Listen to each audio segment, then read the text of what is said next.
Filmmaking is definitely a teamwork pursuit, and it's not about one person. It's about everyone working together for a common goal.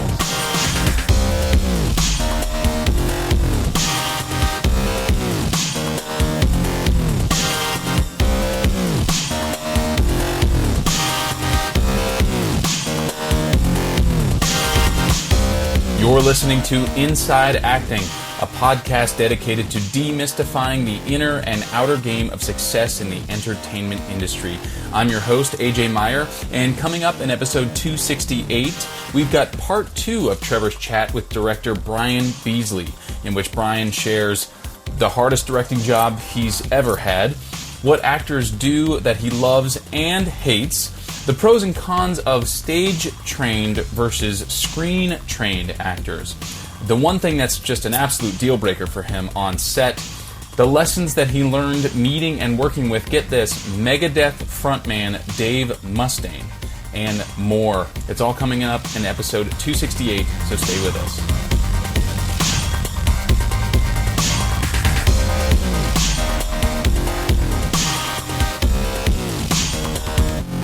Support for this episode of Inside Acting is brought to you in part by Rehearsal Pro, the next version of Rehearsal, the essential app for actors. And it's now available in the iTunes App Store. If you want to learn your lines, be off book for your auditions, explore your character, make stronger choices, and do a whole lot more, go to rehearsal.pro/IAP right now to learn about all the great new features in the newest version of Rehearsal, the groundbreaking app designed by actors for actors. That's rehearsal.pro/IAP. And by printheadshots.com, superior headshot printing. At printheadshots.com, all orders include free shipping, free retouching, free layouts, free proofs, and no hidden fees. You don't pay a dime until you approve your proofs. And you can use the promo code IA, that's IA as in Inside Acting, all this month to get $5 off your order. Most orders arrive within just a day or two. So for superior printed headshots, visit printheadshots.com and use promo code IA for $5 off. Printheadshots.com, superior headshots at the lowest price, guaranteed.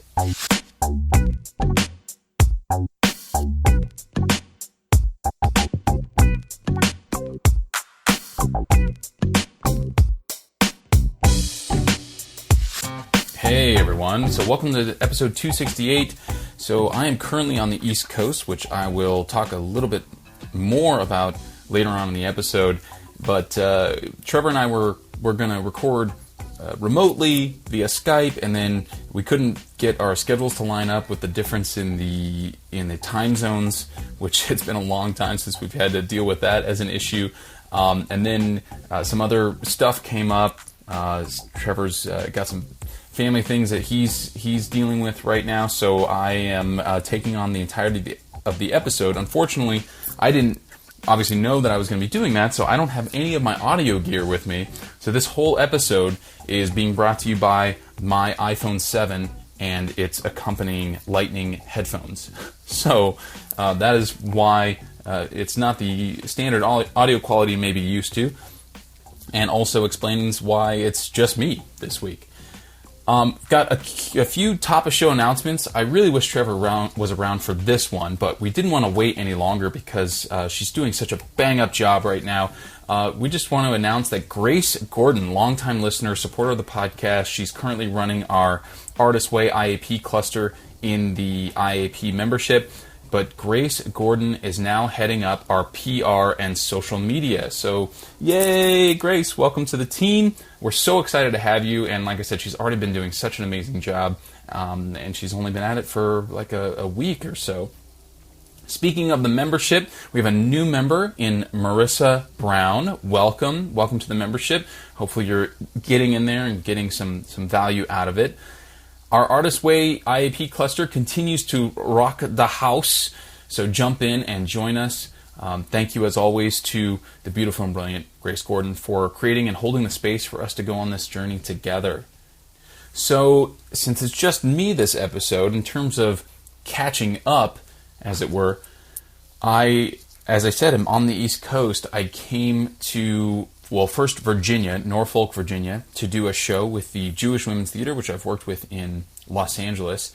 They were invited to Old Dominion University in Norfolk, Virginia, to do a 2-night only production of one of their readings that I am in. And since it was, a free trip to the East Coast, so to speak, I was like, hey, would you be willing to fly me out of New York? And they were. So I took a Greyhound up a couple days ago, and I've been in the city. It's really amazing and so inspiring to see that a lot of the people who I was in Heathers with when I was here in New York have gone on to continue to do amazing things. I saw 2 shows yesterday in which friends were making Broadway debuts. Another friend is currently on Broadway, and then actually 2 others, so that's 4, right? So there's somebody in Sunset Boulevard, somebody in Waitress, somebody in Dear Evan Hansen. These are all people who are Heathers alum. And then someone in Beautiful, the musical. And then there's another one I just found out who's going to be joining that friend in Beautiful. So really awesome to see that this huge off-Broadway show acted as a stepping stone for these people, and definitely makes me miss New York.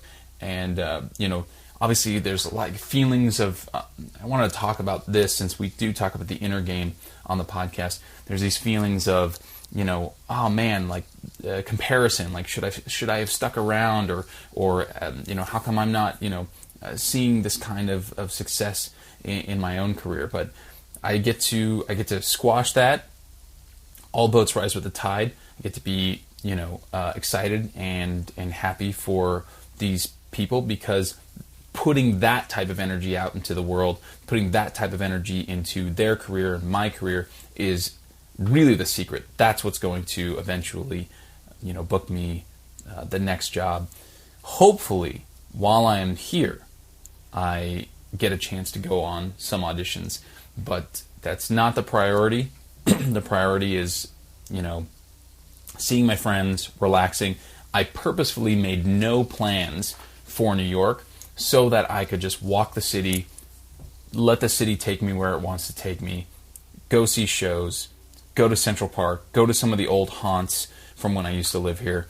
I already went back and visited my old Apple store and recognized a lot of people, which was really great, and they missed my presence, which I was not expecting. So all in all, it's been a great trip so far. I'm really excited to see what's next, you can't help but have a good time in this city. It's a beautiful city. I love being able to walk around in it. It's something Jasmine actually pointed out to me. We were on the phone the other day when I was walking around New York, and she said, you can't really do that in Los Angeles. You can't, if you just wanted to wander, it's really hard. You can walk around your neighborhood, sure, but it's not the same. You have to, if you want to go somewhere, you have to get in your car and go to a specific place. But in New York, you can just wander. And, she and I both have a bit of wanderlust. And I know there's a lot of other people that have that same feeling out there. So, if you feel like you are the kind of person who experiences the bug that is wanderlust, I think New York might be a place for you. Might be something to check out.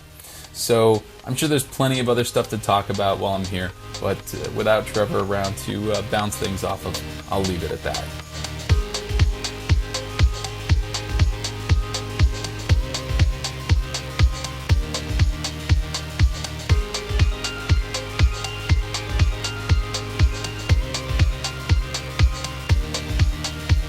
We've got a couple of listener, more comments than questions after the last episode.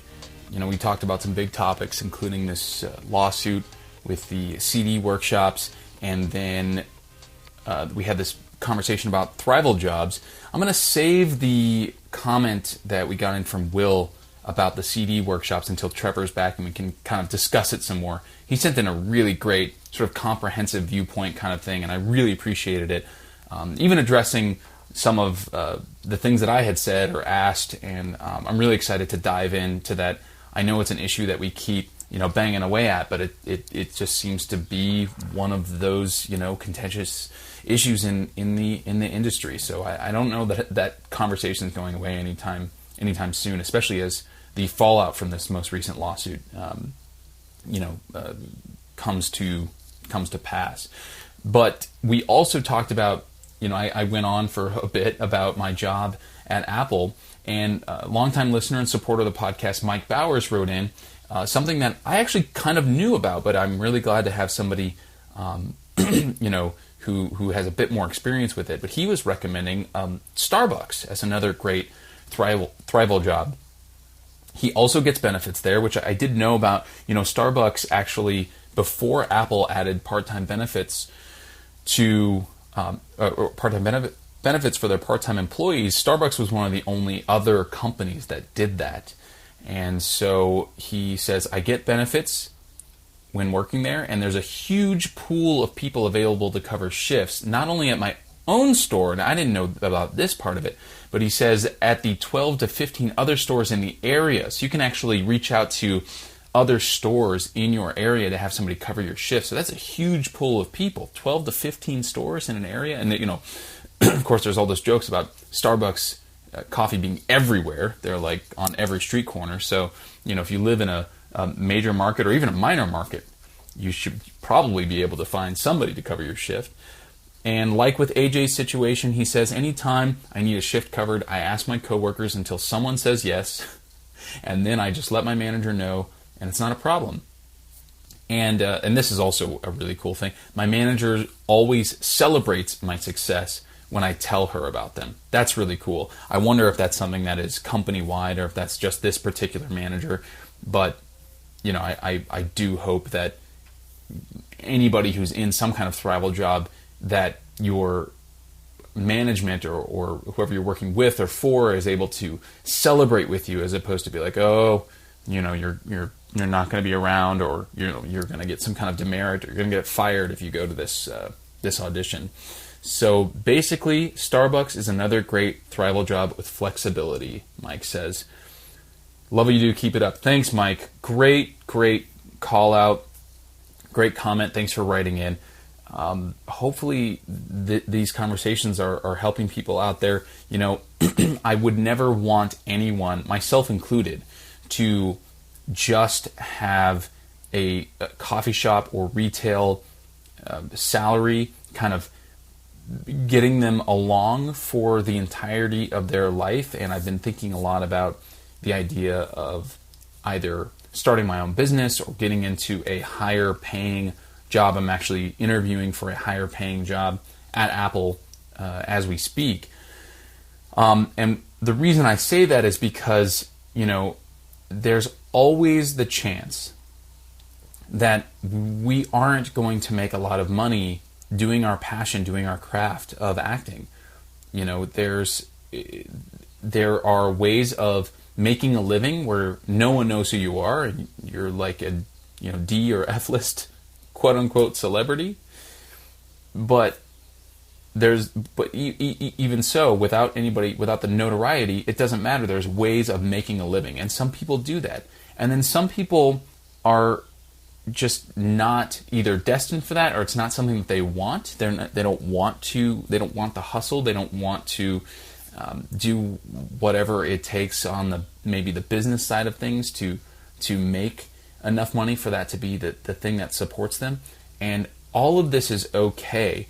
I just wouldn't want anyone to get to a point in their life where, say, I don't know, they need to retire or something and can't because, they haven't built up that nest egg.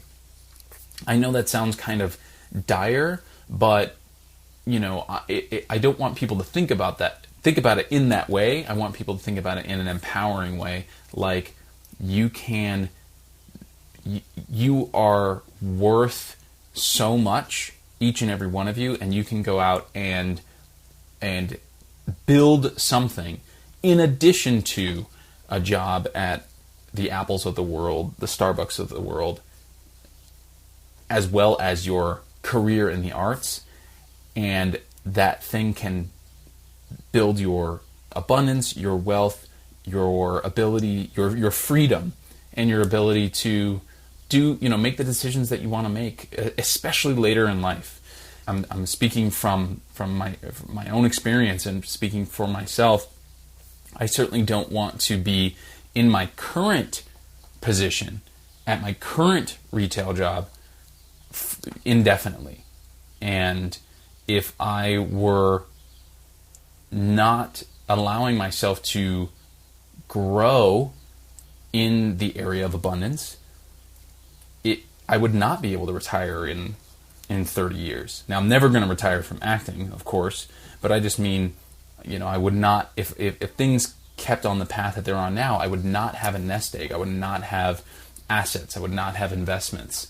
And, that stuff's real. And the older I get, and I'm sure if Trevor were here, he would be agreeing with me. And since he's very into, the whole money management thing, would have probably some brilliant insights. So I'm looking forward to having you back on, Trevor. But that stuff is real. It needs to be thought about. So these thrival jobs, are great, and my wish for each and every one of us is that we, hit on some acting something or some artistic something that allows us to go from job to job and make money.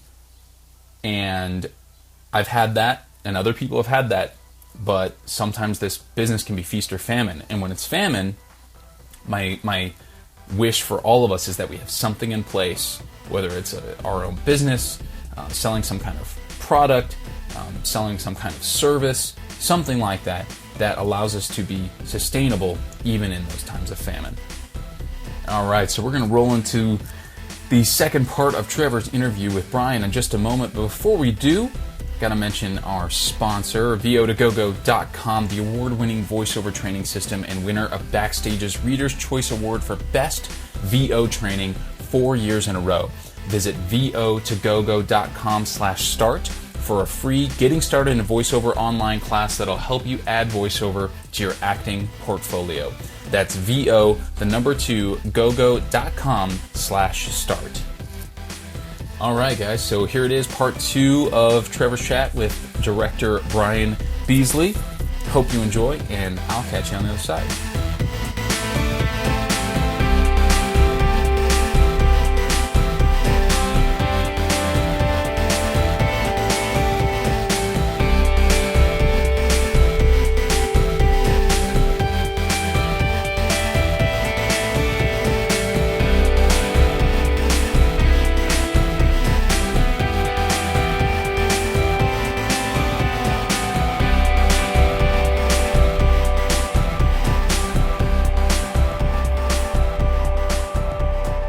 Your journey is never this series of isolated incidents. And I think Steve Jobs said it, and I've said this in the podcast before, but he said something like, you can only ever connect the dots looking backwards. Right. And it's just so cool to hear stories like this, where it's like everything is a piece of the puzzle that later on creates this perfect situation if you're kind and you work hard, which obviously you're both.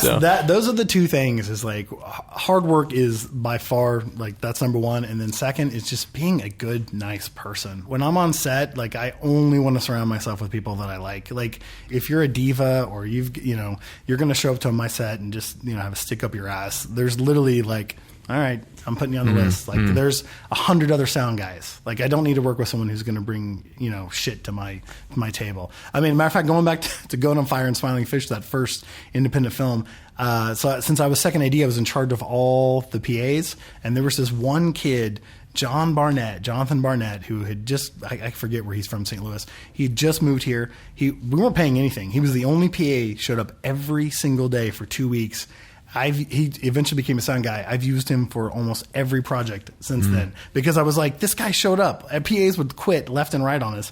But I was like, Jonathan, you're such a great guy. Like, I will never forget that. And he was working for free? Oh, yeah. Working for free for 2 weeks for us. Yeah. Wow. Now I get to pay him. So it's good. Yeah. The moral of the story is That's right. is it really, it's about your character. It's less about like, oh, this person's not treating me the way I deserve to be treated. It's about like, well, what are you bringing to the table? 100%. Yeah. 100%. I have had to learn that lesson a lot of times in my life. Yeah, I mean, we're not all saints, And listen, it's the other way around. Like, I've produced other people's projects, and I don't want to show up and be a burden to the project. Like, filmmaking is definitely a teamwork pursuit, and it's not about one person. It's about everyone working together for a common goal. You've been described to me as an actor's director. Okay. Somebody who shall remain nameless. No, it was Jen. She told me, she's like, Bryan is such a great actor's director. Like, he just gets how to talk to actors. He's a joy for actors to work with. Like, it's his favorite part of the whole entire process. You guys got to talk about that. So what does it mean to you when somebody calls you an actor's director? Well, first of all, I take that as an extreme compliment because honestly, I've been doing documentaries. I did my first documentary feature in 2008, and I've been lucky enough to do one film every year since then. And me and Jen just finished this short film that she was in and produced, and it was so fun, by the way. I loved it. Yeah, really single parent date night at a film festival near you. And it was actually the first time in a long time I got to work with actors.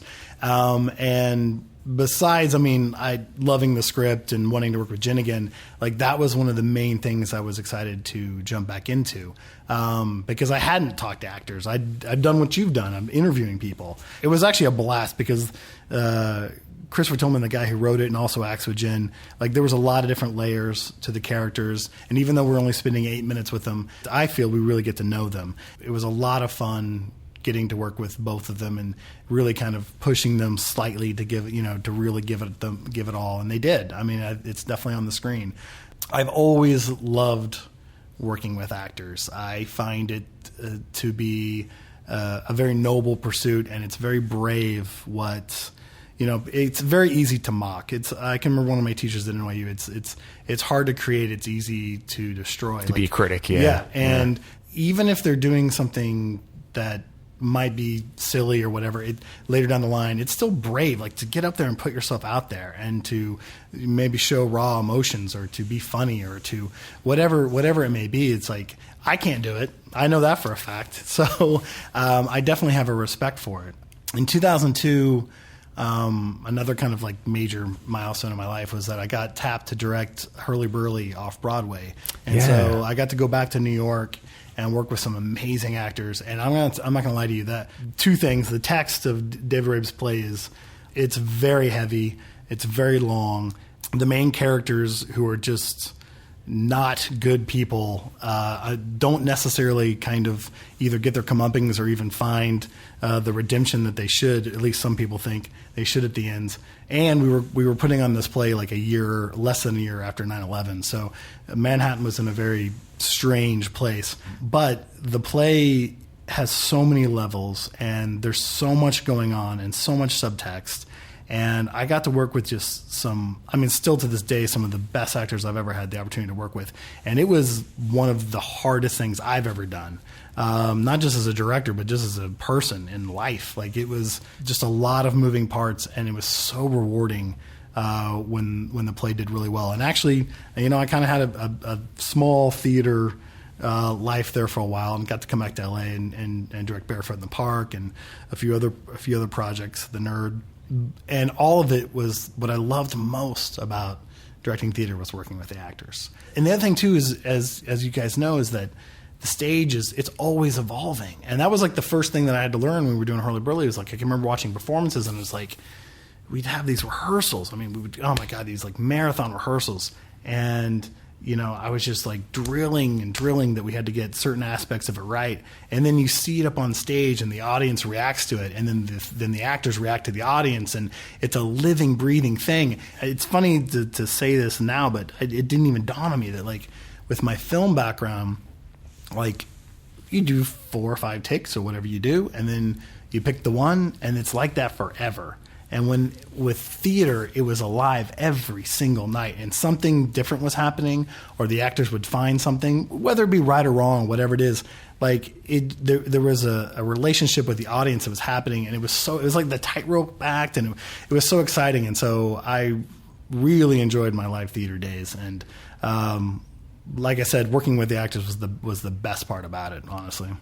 So I'm going to put you on the spot just a little bit here. What is your favorite thing about working with actors? And then what is your least favorite thing? That's very easy. So my favorite thing is being surprised, because there's been many times that I've worked with... Oh man, he's totally going to listen to this. I directed this wonderful play called Barefoot in the Park, Neil Simon. One of my good buddies was the producer and also cast him. We cast him as the lead male role. And I, deep down, wasn't certain he was going to bring it, or, was actually going to be as good as he was. And he was fantastic. The character was a little bit very different than who he is as a person. And I'd known him for so long that it was hard for me to separate that, he's an actor. Like he can take this part and be it. And it has nothing to do with who he is as in his everyday life. And I remember just being so pleasantly surprised that he didn't suck. And so that was great. What I hate about actors is... and this happened to me on Hurly Burly, and also happened to me on The Nerd.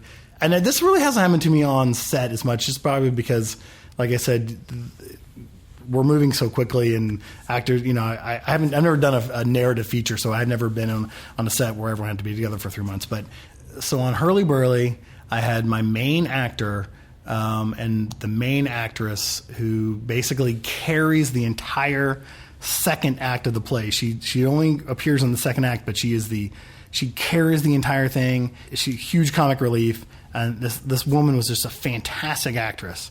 I have vivid memory of this. I missed the subway. Like I'm going through the turnstile. I see the subway leave. I'm like, oh crap! I'm going to be 15 minutes late for rehearsal. So yeah, I get to rehearsal 15 minutes later, and I hear shouting and screaming, and I think, that's one of the other rehearsal rooms.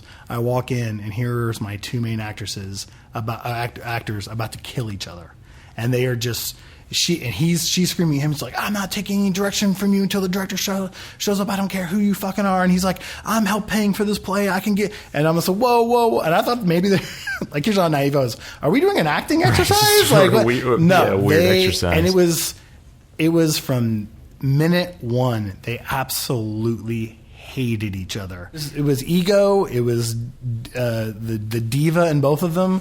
And I instantly became a babysitter for the two of them for the entire run of the play. I can remember getting calls. I thought, well, again, just my naivete that I was like, we'll get through rehearsals. They're going to see the common ground. Again, teamwork. Come on, guys. We're going to see that, that what's good for each other is good for the project. And I remember the second night she was refusing to go out on stage because he had come in and whispered something in her ear and threw her off her game. And they were just both very fragile, emotional creatures. Yeah. And I remember my production manager calling me like, you need to come down to the theater immediately.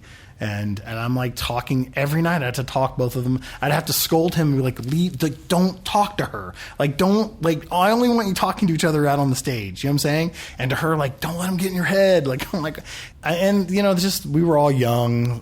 Although here's the second story is that I'm directing Larry Shue's play, The Nerd, which is basically just a big sitcom. It's hilarious. And the two oldest people in the cast, same thing. I get a call from the production manager like, oh yeah, they're backstage fighting. Like it was the exact same thing. He told her that when she did something on stage, it threw him off, and she's like, you're not the director. And so here I am telling this 65-year-old man and this 59-year-old woman, like, the rest of the cast looks up to you. Like, you guys got to get along. Like, what are we doing here? And that's when I kind of realized, that's ingrained in who they are as people. You know what I'm saying? That had nothing to do with age or whatever. So that's the one part of actors I'm not a fan of. Mm-hmm. And of course, we're not talking, and just to be clear, we're not talking about all actors. No, this is of just course a certain not. No, this is, some actors tend to have a bit more ego than others, and that usually ruins the work. And and again, going back to what we were saying before, like, I try to hire the same sound guy. Like, you can bet I was never going to hire those 4 actors ever again. Yeah, we talk about that a lot on the show, that we notice that people hire their friends. I mean, if you look at the film credits of any Clint Eastwood movie or Martin Scorsese. I mean, you look at how many times some actors have worked with the same exact director. I mean, you have the same family coming together so much of the time, and it's because you don't have to worry, and that's a good trust word. These people do good work. Yeah, family's a good word. I like that, because that is what it becomes. So when it comes to theater actors versus film actors, you talked about Hurly Burly and it being this living, breathing thing, and it was interacting with the audience, and you just kind of had to be like, oh well, now it's its own thing. What difference do you see, or do you notice, or do you enjoy or not enjoy when you work with actors with a rich theater background versus actors who maybe don't have as much experience on stage? Well, I definitely feel that theater actors, and of course this is a generalization, but I do feel that there is an aspect where, because the director is so, like, he's such a big part of theater, that when you're working with theater actors, let's say you're working with a theater actor on a film project, where they strive and really want that direction. You know what I'm saying? Like my college roommate, this kid Rob Bagnell, who I've worked with on tons of stuff, he's a seasoned TV and film actor, and I only have to say a few things. You know what I'm saying? I say very little to him. He knows what he needs to do.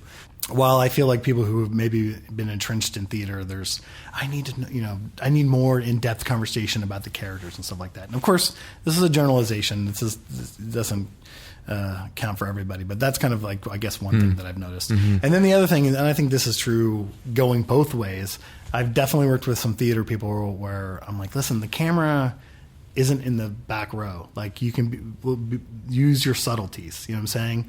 And then I've had the other way around, where I've been in theater and I'm like, I can't hear you back here. Like, you're going to have to project. Yeah. And there is a talent, as you know, to both of those things. They are, I mean, it's still acting, but there are nuances that are different for both. So. I've worked with some directors that I'm thinking of one director in particular that I really enjoyed, because it was almost like he just guided the actors. He just made little suggestions here and there, and was fairly hands off, and he just sort of he trusted the process so much that you just sort of got nudged here and there, but the whole thing just evolved, and it was always like, what the hell's going on? This thing is falling apart. And then 2 nights before opening, it was like, oh, it's perfect. Yeah. And you just look over at the director, and he's nodding with a smile, going like, yeah, see, I knew. You just had to trust it. So some directors are very hands-off, and some are more hands-on, and you have to adjust, of course, based on the people you're working with. But what kind of director would you say, if you had to describe your style or your philosophy? In theater, I definitely I'm probably too hands-on. I mean, there is an aspect of like, and I mean, I guess I just preach this too, is that if you're doing a text that's already been put up, like a Hurly Burly or a Barefoot in the Park, like, it's putting full trust in the text. Like, it's been done before. It's proven text. So it's kind of always nice to be able to fall back on. It's like, well, it's Neil Simon. Like, I mean, like, we can't go wrong. So, but I probably am a little too hands-on when I think back on my theater days.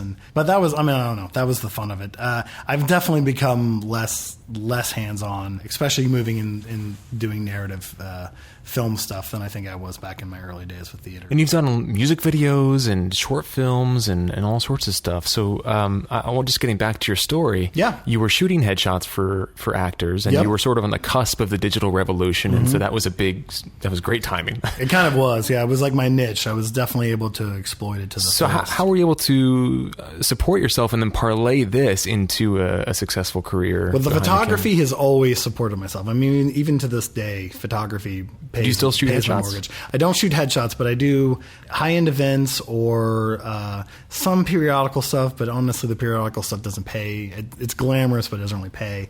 And then music. I do a lot of music stuff. So the headshots, again, a kid he didn't go to NYU, but a really good buddy of mine named Josh Bernstein, who went to SVA there in Manhattan, grew up next door to my college roommate at NYU and in Long Island. And I've been friends with him since he was 17 years old. And he ended up falling into the music business. And now he produces these rock award shows. He basically got me shooting music through that. So I would go and do photography for Revolver magazine, who he worked for, and shooting different bands here and there. And I was kind of like their LA photographer. And then when they started the Golden Gods, which was their first award show, which he definitely was the mastermind behind, he was like, we want to do like a cold opening, and we want to do all these little, like, these video skits. And I was like, let's do it. So that kind of parlayed me into doing, all this like film work with all these musicians. And the funny part is, he was in town last night because he's pitching a new award show. And we were at the Rainbow Room and up on Sunset, and we actually like shot a skit there with like Lemmy and Dave Mustaine from Megadeth and Rob Halford and all these guys, like all these rock legends. I grew up with like a classic rock kind of, like I was never into heavy metal. So I didn't know I knew who they were. Like I obviously did my homework before I showed them set, but like I wasn't like blown away by them. And I can remember, I told the stories last night. I remember like putting a picture up on Facebook. It was like, oh, I'm hanging out. Here's like me and Lemmy and Chuck Billy and Dave Mustaine. And people were like, what the hell? How do you know all these people? And I was like, I guess this is a big deal. And now working in that industry for this long, it is a big, there's a huge, being able to work with Metallica and Ozzy Osbourne, that's been a blessing. And it was totally something I fell into backwards. If I didn't know Josh, none of that would have come about. So, but it's been great. We definitely had some fun nights with some definite characters. That's so cool, man. I heard a story about Dave Mustaine recently. I can't quite remember where I heard it, but I guess he was one of the original members of Metallica. That's right. Yeah, they kicked him out. He helped start the band. Yeah, and they were doing well, and they kicked him out, and then they got super famous, and he felt so jilted, I guess. Oh, yeah. That he went off and pure hate. Yeah, he went off and did Megadeth, which by anybody else's standards is wildly successful, but he always saw himself as a failure because he wasn't outselling Metallica or something to that effect. They've since made up. But yeah, that has been, that's like one of those, one of the heavy metal rock legends, out there about how they kicked Dave Mustaine out and he's of his own band and blah, blah, blah. Why are they going to make a movie out of that, man? That'd make a great flick. It would make a great flick, actually, because all those guys are crazy in both those bands. Really? I will say, here's a great Dave Mustaine story. So, just how cool he is. So one of my first gigs was shooting him and a few other guys, but Dave Mustaine was definitely the big guy who was coming in, and his publicist comes in and is like telling all of us, like, you can't look him in the eye and you can't do that. Just all the usual Hollywood bullshit, right? And I'm thinking to myself, God, well, I gotta work with the guy. Yeah, you're supposed to photograph him. What is this all about? And so he comes in with his people, and his publicist had scared me so much. Like, they were doing a video shoot, and there was all this other stuff, and so I was kind of further down the line on whatever the production was.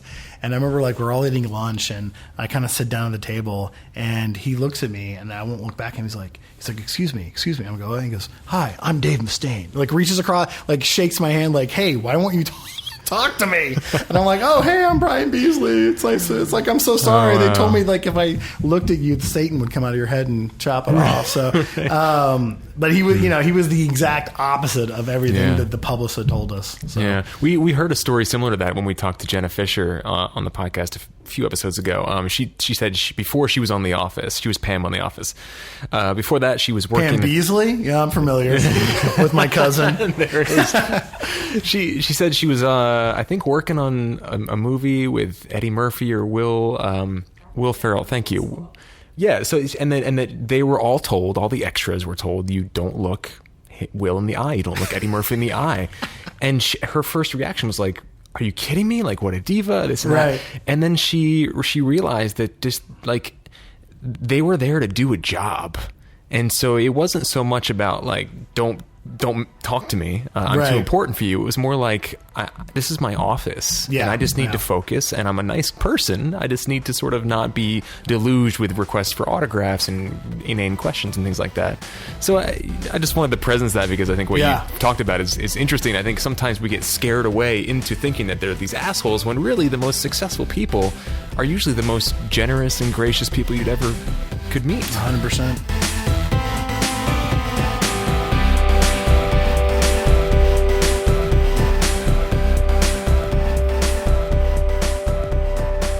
Hey guys, welcome back. Hope you enjoyed part 2 of Trev's interview with Bryan Beasley. Just some really great practical stuff in this one. I love any time when we have a guest on who our listeners, especially listeners who are maybe perhaps new to the industry or haven't spent a lot of time on set or in auditions or whatever, can kind of listen to it and get just like a feel for what the industry, what the on-set life can kind of be, that's a really hard thing to describe to someone. It's hard to put it into words. It's hard to give people that experience without them just getting that experience. And I do think that's the most important thing. But every once in a while, we'll have a guest on that gives us a really great sort of practical look into that world, such that if you had never been involved in the entertainment industry or you weren't a part of the entertainment industry, you would still feel like you've gotten a sense of, what it's all about, I guess. Did that make sense? I feel like I'm rambling. Anyway, I'm going to go ahead and skip Picks of the Week this week just because my buddy Trev's not around, and we'll get right to the outro here. Today's episode of Inside Acting was produced and co-hosted by yours truly, AJ Meyer, and of course, Trevor Algat, whose voice is not with us today, but of course is always with us in spirit. Jen Levin is our production coordinator. Gadali Gubarek is our marketing and web director. Deborah Smith is our community manager. And Grace Gordon is our new director of public relations. Fern Lim designed our logo. You can sign up for our weekly email dispatch and listen to all of our episodes at our website, insideacting.net. You can also find us on social media and wherever you get your podcasts. If you've got a minute, please leave us a review in iTunes. It really helps us out a lot. Special thanks to our sponsors, Rehearsal Pro, VioDaGoGo.com, and PrintHeadshots.com. And thanks to you, our listeners. Visit our website to subscribe to our weekly newsletter, get links to everything we talked about in this episode and the rest of the episodes, for that matter. And if you'd like, support the continued production of the show with a small or large financial contribution. You can make a one-time, no-strings-attached, tax-deductible contribution via PayPal, Square, or Venmo, or sign up as an Inside Acting member for just $7 a month. Visit InsideActing.net to learn more and show us some love. And that is it for episode 268 of Inside Acting. Thank you so much for listening. We'll see you next week. And in the meantime, surprise yourself.